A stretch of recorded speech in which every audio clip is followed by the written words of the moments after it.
So, what's good, y'all? Jason's here, back again with another video. Today, we're sitting with Clarence, but I actually have a little spinoff in this video. As y'all know, I usually get on these videos and I'm the one talking. I'm the host, I'm the one applying that pressure. But I'm gonna let him, check me real quick. I'm gonna let him dig me apart and see what my toxic things are, if I have any, which I know I do. So, welcome back to our show, guys. Today is another day in mental health, another day for you to get better, another day for you to have an understanding. Like and subscribe. that part. All right, we're going to get started, man. How you feeling today? Let's start there. I'm good. I'm tired a little bit. For last night, I was up on like 36 hours dang near. I got a decent sleep last night, so I'm not completely recharged, but I'm recharged. You feel me? Putting in that work. Do you feel like it's easier to work on less hours of sleep, or do you feel like are you going to miss something? What's the reason for kind of staying up and working so hard? Passion for me. At certain times, my passion overpowers, my common sense of just going to sleep. And I know that, like, when my papa tells me I need to start resting, sleep is like a strategy. Rest is a strategy. So I understand, the principle clearly. I don't think there's a benefit to not doing it. Of course, as you get older, you probably need to sleep. But I'm young, so. How are your stress levels? I think I'm okay. I've been laughing a lot. I've been giggling a lot. So I don't know. I think that's a good sign of good mental health. Like, of course, I still feel the pressures of everything, but I think my peace is okay because I've been really going heavy into my passions. That's why it's like I'm tired a little bit, but I'm fulfilled at the same time because I am, doing what I want to in a way. Okay. It's fire, man. Nah, that's dope, man. I always like to check in first just to see where we're going, and then, we could dive deep. So, Facts. I want to dive deep. I got one good question. Well, I got a couple good questions for you, but this is the one I want to dive deep on. How do you love people who refuse to heal? By giving them the space to heal. Meaning, if you're going to love them because you want to love them. Don't love them for the results of what you think you're going to get from that love. So that's, if they're acting stupid, if they're acting crazy, if they don't want to listen to you, that's absolutely fine. You can still love them because you understand they're just being stubborn. Now, you don't got to sacrifice yourself to, get through to that person, meaning start putting their needs before yours, knowing that they don't necessarily want to cohere to it. That's what a lot of, women and men do. But I typically see a lot of women doing that, they think you could change somebody. You can't change nobody. You could just be there for somebody and hope that they want to change themselves. So you mentioned be there for somebody. Do you have like a couple more steps that you would add to helping them in that situation? Of course, telling them what they need to know. Giving an open space for them to express themselves. But then when it comes to healing, a lot of people just need time. And in the process of you standing next to them and just giving them that time to naturally grow up, they may change, but you can't have no expectations on when that change happens because it may never happen. But a lot of things get fixed through time. Life starts showing you. I think it's one of those things too. If you can look back in time and you can see somebody consistently being there for you through your changes, it kind of naturally gives you something to compare to, if that makes sense, and I think so. This is another thing too. This might be a little bit off tangent. A lot of people think they got to go through healing journeys and all this other type of stuff alone, which is counterproductive. I said in another podcast, the only way that you're going to heal from a broken relationship and being in a fucked up situation is by eventually getting in a better relationship. Yeah, So and having a team around you that's going to support you, it takes a village. My point. So that's kind of a tricky subject because I'm an empath. I always attract people who have issues for some reason. I'm just kind of learning how to deal with it because at first it was triggering me, because I'm like, why are you acting like this? I don't got to deal with that. But then I'm like, this is just who I am. I'm just love. You feel me? So I may have my instances where I get triggered, but I always come back to, that's just you. I try to hold space. That's difficult. Holding space is difficult as hell. Absolutely. Have you ever had an instance where, well, I'm sure you have, but tell me about an instance where you tried to heal someone and it didn't work, and what was the result of that? Like, did it make you feel away, or did you just leave them where they were? What happened? That's a good question. For some reason, I don't know if I can say that it didn't work, but I can say that sometimes people's healing journeys went beyond me. Meaning, I told them something, I helped them, I changed a small facet of it, but the relationship broke apart before that healing journey actually completed. Like I can look back, there's certain women I was talking to, interacting with, taking them out on dates, taking pictures with them, just really bringing out the creative side. We break up, not even break up, but we stop talking to each other. A couple weeks later, a couple months later, now they heavy into their creativity. They heavy taking, embracing the things that was true to them. It wasn't something that I saw while I was with them because I was what I was trying to bring out, but it took me that separation to see like, oh. So what I said didn't just go in one ear and out the other. It just needs time, like what I was saying before. Like if I would have held that space, I probably would have saw it. I probably would have been there to. But sometimes, holding space is difficult. Sometimes it's like, nah, it's too much for me. It's just go forward. Have someone ever came back and like thanked you for your support and help ever? Crazy enough, no. Do you need that? Is that something you need? I would like it, but I don't think I need it. I started telling myself that this is just a natural characteristic of mine. And I don't think I need an applause for being myself. I helped you. I help everybody I come into contact with. I always build. When energies come in contact with me, I try to put in something. I try to, manifest something from it. So Yeah, like we said, charge it to the game. that's You what know I'm what I mean? saying. Paying it forward. It hurts, of course, especially when those same people start treating you wrong and start treating you funny. It make you feel some type of way like, damn, I really just, you don't even realize, like, are you not even consciously aware of what I was doing or what I was helping you with? It makes you feel some type of way. And that's why I had to get to the point where it's like, I'm doing this for me, not necessarily for you. I just want to show love and I just want to be helpful because I just kept doing it. And I kept getting my feelings hurt, hoping that people were going to eventually show it back. And that never happened. So it's like, you know what? Okay. I gotta live with it. Gotta live with it. No, that's true. I mean, I know when you do your thing, you talk about emotional health. You talk about women. I do. Is there a special woman in your life right now? Damn. There's not a girlfriend or anything. I'm crushing, right? Does she know? I'm almost. There ain't no way in hell she don't know. It ain't no way in hell she don't know. I've been on this one for ages. So I'm not even gonna lie. So I'm like, it's a special somebody because I put them in that category of special. But in reality, nah, I'm solo dolo. I'm doing my thing. Okay. I've once though. You feel me? Yeah, I mean, now we all have wants, that's for sure. I mean, are you practicing financial celibacy?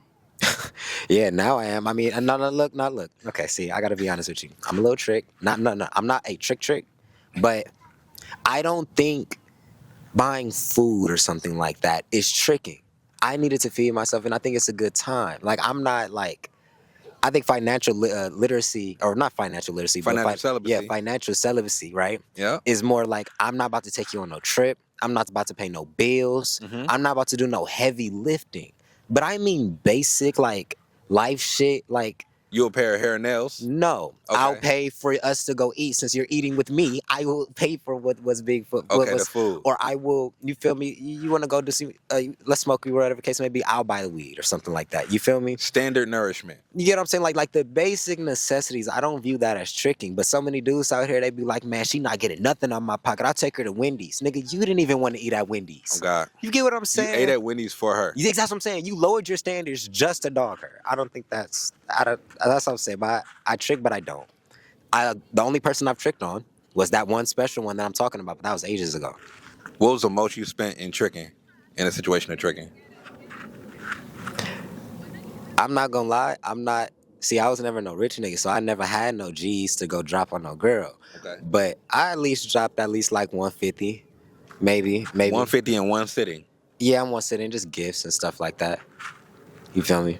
Yeah, mine is probably like 150 like every 30 minutes. Yeah, dummy. So 150 every 30 minutes it was like the maximum tricking, or just like in a month. What? Hold on, time out. 150 every 30 minutes. Every So 30 every 30 minutes, she was able to ask you for $950. I was handing it out. So and also like you could call out like maybe like 4 months of just maybe like 2,000 a month. Hmm. Tricking. Don't do it, kids. It's a bad move. It's a bad move. Nah, I didn't do some outrageous shit for to get with a woman like drove 2 hours out. I didn't do some crazy That's stuff just to where it's thirsty like, though. yeah, that's 30. You feel Yeah, what I'm drive two saying? hours out. He's like, I need this. I need it. That's why he did it. Man, now I'm not gonna lie, I was down bad in that instance. But then looking back, I don't even think I was down bad. I just really wanted this one for some reason. I needed it. Yeah, You get what I'm saying? Where it's absolutely. like they're right there, but it's something about you. I'm just curious. Okay, well let me see. I went out of my way. I didn't went out of my way for women, but I haven't Okay. tricked for women. I feel like we always kind of go out our way. That's for sure. Yeah, I didn't Uh, definitely went out my fucking way. but I mean, just I brought that up because, guys, financial celibacy is very important because you need to make sure that that woman is for you before you decide to disperse all the funds that you worked hard for. A lot of guys be working 9 to 5 every day, and just trying to like make it. So when they go spend that 150 on you, they worked hard for that 150. You know what I mean? So they're choosing to spend it on you. Um, and if you care about it, cool. If you don't, cool. I think it's our job to understand if that's what you got going on, so you can Hmm. make sure you're spending your money in the right place. You don't feel sad or depressed or regret at the end. You know what I mean? I'll honestly tell you though about tricking. I don't care. I don't feel nothing at the end. I had a blast. You know, I'll say. I'm gonna say it for y'all. That's why I said it in the first place. Like that's where it came from. Like when I was tricking, I didn't care. I had a blast. All that money went to a valid place. I got everything I wanted out of it. Well, what do we want here? She got what she wanted. I got everything I wanted. So, anyway, practice financial celibacy. Make sure she's for you, fellas. That is the most important. Oh my god. Um, I invest emotionally before I do money wise. I feel that even that's tough. Investing emotionally because you know you like damn like I'm starting to like her more. She Yeah. call, I'm answering the calls. Like, you know what I mean? I'm on the phone with her all day. Like, she's emotional. I gotta listen. Like, Right. it's a lot. It's a lot, and then it drains on your energy. But anyway, let me keep going. Is it harder to protect your growth or walk away from family and friends whose instability keeps you from pulling forward? So basically, like, is it hard to walk away from family that you feel like it's holding you back, or being stagnant in certain ways? Of course. Um, that's difficult because you always love people and you want to kind of bring them forward. So your family make you tender. But I always believe you come first in a certain degree. And I had to go through like a phase, even recently, where it's like I had to separate myself from a lot of family members just so I can, get a little bit better mental health and a little bit more clarity within myself. So I had that space to actually, love them properly. Um, I'm the type of person I think if they're actually supposed to be in your life, by you stepping back to heal, you'll be able to reconciliate the relationship later. Um, that's difficult, because I went through a whole season where it was like my family came first. I mean, in everything, it came before my money, it came before my time, it came before my health, it came before everything. Like I was just, what you need, let's do it, let's go, and it brought me a sense of fulfillment because my morals and my loyalty was being, strengthened. Because it's like I'm doing it for a cause, but then it was draining me energetically. Because over time, as men and women, we need time to focus on the things that our soul is craving for. And I think that's been my biggest thing, like separating the wants and needs of my family and the people around me from what my spirit is calling me to do and what my spirit is asking of me. So I can show up better for the people around me. Because I was showing up for people before I showed up for myself. So they was only getting half of what was really available.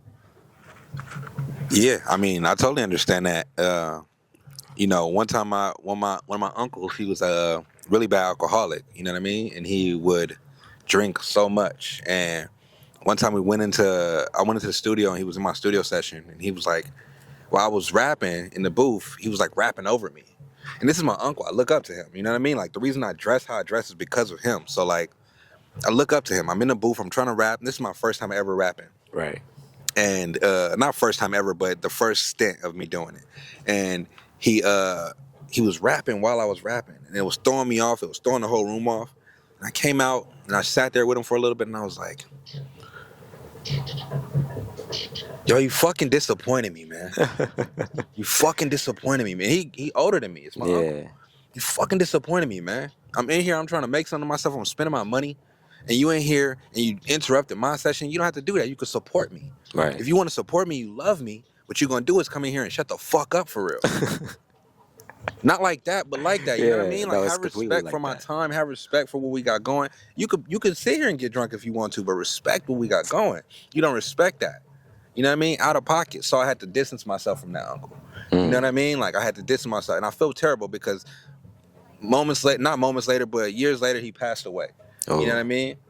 But I always think about like how I had to turn what I was going through because I was trying to do something with myself and he was stopping that. Because in his mind, I could tell it was jealousy in there. I could tell.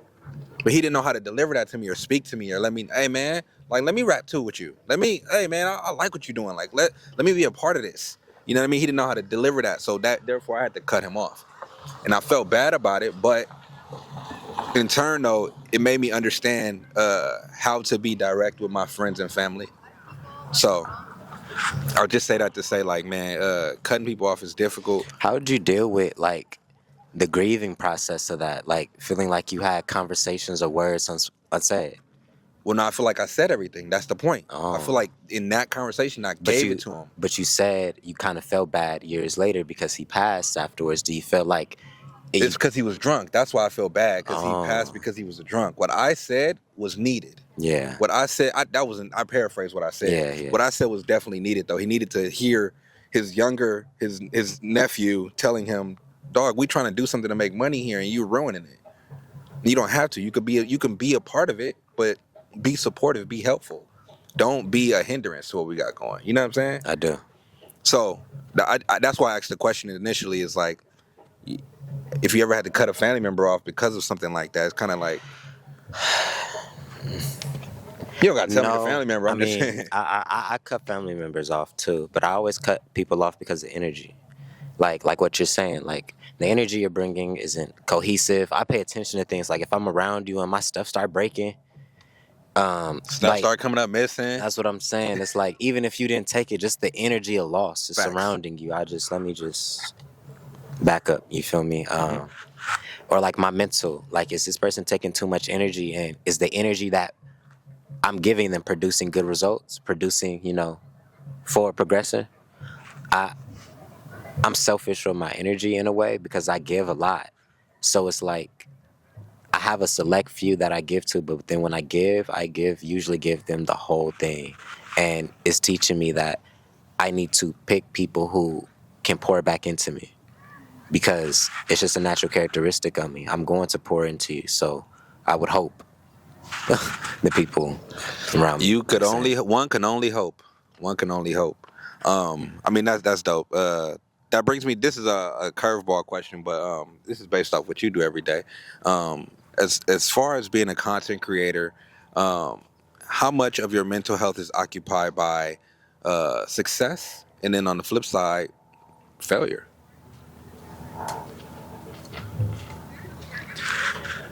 What do you mean by occupied by success? Like, while you're creating content, how much are you trying to think, I gotta succeed, I'm trying to succeed, I gotta make it? And then there's another part of your mind that's like, damn, I put out 100 videos, the shit's not working. Like, what's going on? Like, all right, I'm gonna put out another video. I'm gonna put out another 100 videos. Like, you get what I'm saying? Like, how much do you think about that? Or do you think about that at all? Is that a thing you think about? I think it's like a 70-30. I'm always thinking like, I need to need this to work. Like, let's get it popping. Then the passion and the ambition is always very potent. Um, I have those moments of doubt, but that's usually when I'm allowing other people to get into my energy. Because what I do, it's natural. It's kind of like a habit at this point. So even when I don't want to record or I don't want to make content, I find myself in my phone, like what I literally was just doing in the car, random shit. So the content journey for me has kind of became a lifestyle where I see the failures, but it's like I always understand that one foot in front of the other is eventually going to get me exactly where I want to. And even in the moments where it's like, man, nothing's working, when you look back, something worked. Even if it was one like, something worked. So I try to lean a lot on my optimism. I get depressive states because I go all in. That's one of the things where, like what I just said, go 36 hours straight, filming, editing, just doing shit. And journaling. The moment you think you about to go to sleep, homeboys, neighbors, or something like that pop up. Next thing you know, I'm sitting there smoking, talking to the friend, or something like that for 5 hours. But I told myself I was going to start editing at 5, 6 in the morning. So shit, all because I stayed up all night don't mean I'm not about to do, push back the workload. Nah, I'm up now. Fuck it, let's keep going. And I just like, it just feels like life in a way. I Okay. don't know. I mean, no, spoken from a true hustler, like, everybody, I understand that mind state. Everybody doesn't have that mind state. What would you say to somebody who is struggling with something like that when they have, it's not easy to get up? It's like, oh my God, I'm tired from work. Oh my goodness, my camera is not working. Or I don't have a camera. I got to use my phone, or, you know what I mean? There's so many things. What would you say to that person who struggles with that every day? For one, get your emotions out the way. Most definitely. But then the ways that I was practicing getting my emotions out the way was finding the silver lining of situations and asking myself, what is God trying to tell me or what is God teaching me? Because really think about it. God wouldn't put you in a position where you can't move forward. There's always a step forward, but it's getting to the point where you can see what to do. Like, for instance, when I was trying to make my gaming content and all this other type of stuff, cameras wasn't working, computers started lagging, I couldn't get the content. So even though that's what I really wanted to do, I started asking myself, well, God, what is this trying to teach me? What is it showing me? I started making a different type of content. The tripods and stuff start breaking. Okay, God, what are you trying to teach me? Next, because clearly the ways I'm going about it isn't working. And I just kept asking myself, well, what do I have? What can I do? What has worked? What am I comfortable with? Um, and leaning more on that, even if I didn't want to. Okay. Like, No, I feel you. I feel you. It's tough for some people, you know what I mean, to get up every day and do this, and we kind of like look past or don't really realize how hard we work, and we're like, man, like this is and easy. and that's the thing too. I sacrifice a lot. Talk I about give a it. lot of time to what I do to make sure that I can do what I do. Like, we have bills too. We have cars, all this other type of shit, right? We also don't have no fucking job, but we still got our shit. That mindset, let alone, has you overdrive or like go extra hard because there's no stability. I can lose everything at any given moment. At any moment. So I gotta go hard because I'm not oblivious to the reality of this don't work. And just the fact that I embed that headspace, something usually works because you start looking for that silver lining. Like being an entrepreneur, a hustler, it makes you look for the silver lining and optimistic route because it's like, if I don't, it's not going to work. And if it doesn't work, then I'm fucked. So I need to find the silver lining. I need to find the out in this. And that's a whole self-development, character development thing. Letting go, your emotional intelligence, certain blockages that you have, like really healing. It's a healing process because typically when you get hit or you get traumatized, you you get bruised, you like, okay, ow, don't do that. You put your guard up. Somebody walk up on you, sock you dead in your shit, your hands go up. That's second nature. It's that process of getting hit, my hand's not gonna go up. I felt it, but it's not that important. I still got to strike afterwards. You done already hit me. What's the point of me lifting my hand after I done got hit? I done already got hit. Let's just fuck it. Let me know for the next time. Keep my hand up so it don't happen again. But I already got hit. What next? The fight ain't over. That's a fact. That's a fact. Well, I just want to say you're doing a great job. Keep it going. You know what I mean? It's not easy to do it, and It's not. I feel like a lot of content creators get in front of the camera and make it look so easy that people are like, I could do that. Off of reps, and they Yeah, can't. exactly. This looks easy. This setup, everything, all of this looks easy. The final product, a lot of people couldn't get to the final product. Come on now. And that's what I'm talking about. Getting to the final product. That's not easy, and it's intimidating. And it's intimidating. Once you take this out and drop this in, you know what I mean, Final Cut or what you Premiere. use, Premiere, man. Then Now what? And then posting on top of that, you got to deal with the social opinions of people. Like, man, there's a lot of clips y'all will never see on my Instagram page just off the fact that I'm too pussy to post it. And it could be the ones that go viral. You see how that's a mental health thing? I give a fuck too much about what other people think. There's certain moves that I don't make. But as a creator, we got to work through certain things like that. We're constantly getting rejected. I saw this post earlier. It was like this dude walking around. Ow, what the hecky? I got bit by something on the fly, hella quick too. Really? Oh shit. But it was this business owner, or not business owner, it was this guy in the suit walking around the club, literally just talking to girls. As soon as he got rejected by one, he literally just turned around and talked to the next one, to the next one. And then the comment on it, the little like tag on it was like, he must work in sales.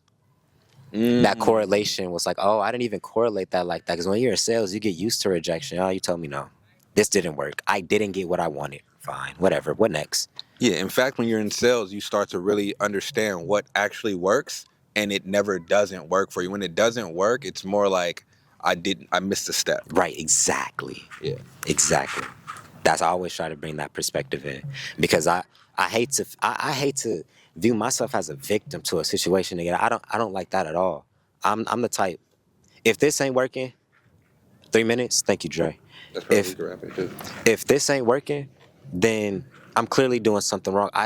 Something in my formula is either counterproductive or not necessarily what it needs to be. I'm a firm believer if somebody else has did it, somebody else has achieved it, if it has worked, there was a formula or there was a way to get said result, right? So if I haven't achieved said result, then my formula or the ways that I go about things isn't there. You feel me? Like in content, there's a lot of people with views. There's a lot of people with followers. Not everybody has money though. There's a lot of followers. There's a lot of people with clout with no bread. Why? Because it's that underlying foundation, the structure, the how pieces are being put into play. And I just try to. I don't want to say learn from the greats. What was I about to say? Grapes? The gates. Gates. That's something like that. But 1 minute. Yeah, I try to learn from the people who have did it and then just try to mimic it. Like ownership. That's why I don't send out a lot more. That's why I make more content than I send out invoices. And when I do send out invoices, they're at very high numbers. So I don't have to keep out sending out invoices.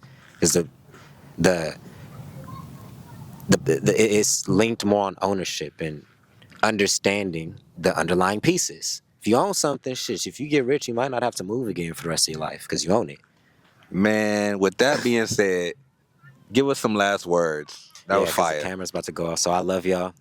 Believe in yourself. Keep the hustle up. Love y'all peoples. Love y'all family. Love y'all girl. Heal. Hold space for people. I'm practicing that right now. I want to block this girl literally right now. I can't do it. I signed up do for it. this. I'm holding space. Love is love. Don't be afraid of love, y'all. It hurts, but it's needed. This has been another episode, y'all. We out. Yeah, I love y'all. See you on the next one.